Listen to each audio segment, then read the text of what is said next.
Hello, my name is Sharon Myrick. I'm going to talk with you just for a few minutes about a topic that is near and dear to my heart, and that is empowerment. Empowerment for young girls, for young ladies, and for women. But before I get there and talk about the 5 specific areas related to that, I have a question for you. Do you know your purpose? Many of us do grow up asking ourselves, if not someone else, why am I here? What am I supposed to do? I think I finally came up with an answer for myself for that.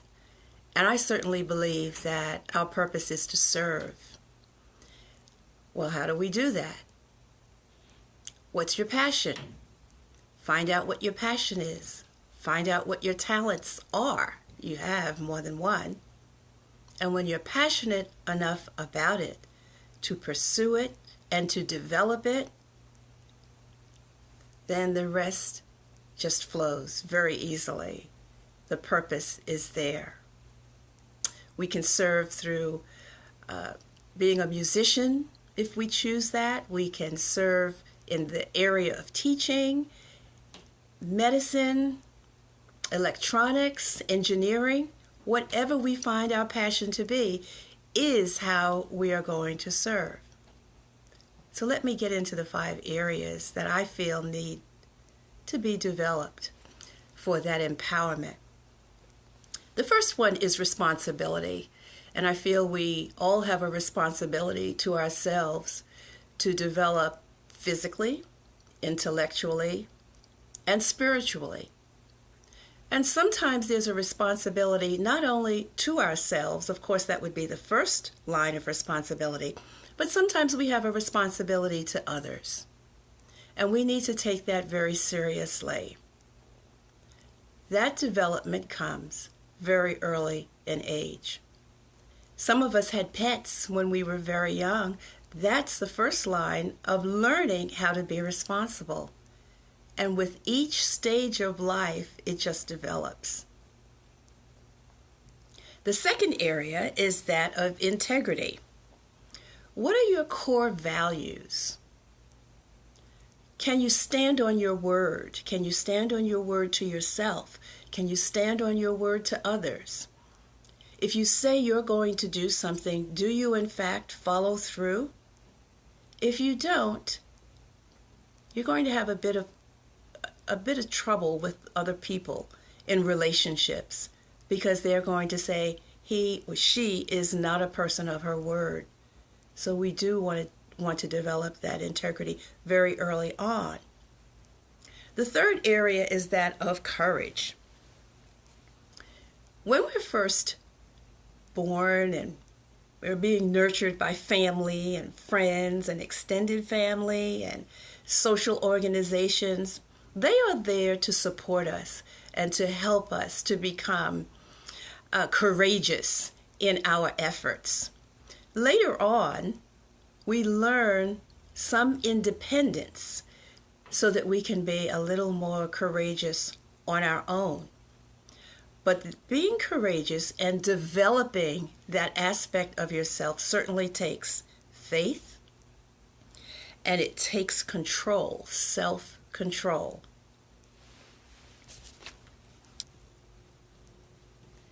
The fourth area is that of commitment.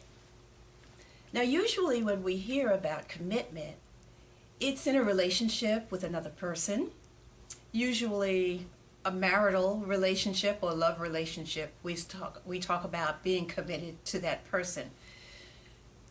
But in the empowerment area, we are committed to ourselves.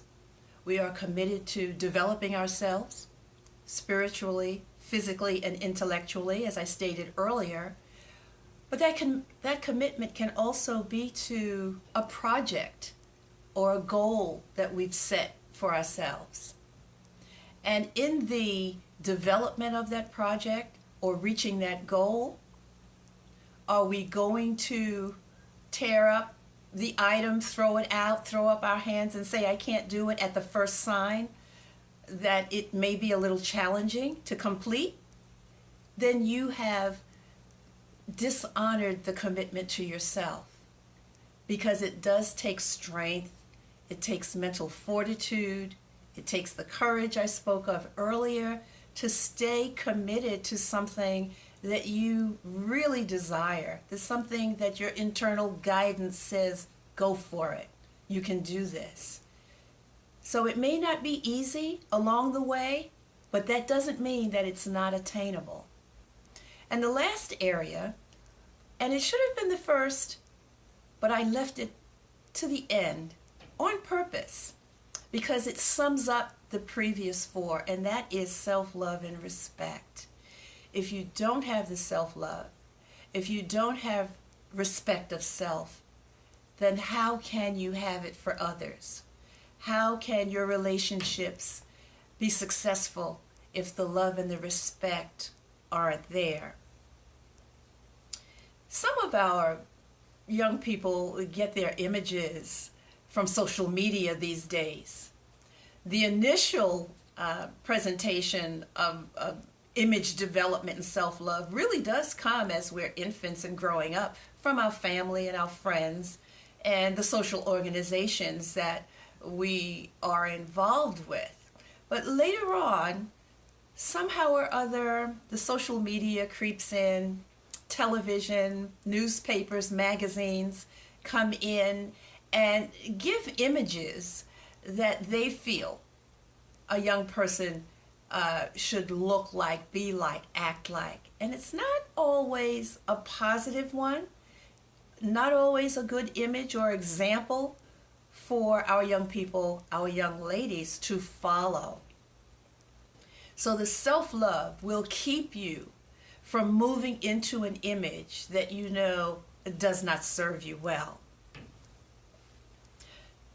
So in conclusion, what I want to reiterate is that the development of responsibility, integrity, courage, self-love, respect, and commitment are the empowerment tools that are needed. They are lifelong tools needed to bring you to a point of being a beneficial presence in your community and in the world.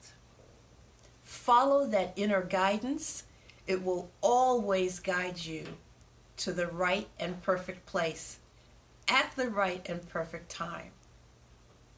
So I want to leave you with these three words for you to remember throughout your life, throughout the activities, throughout your relationships.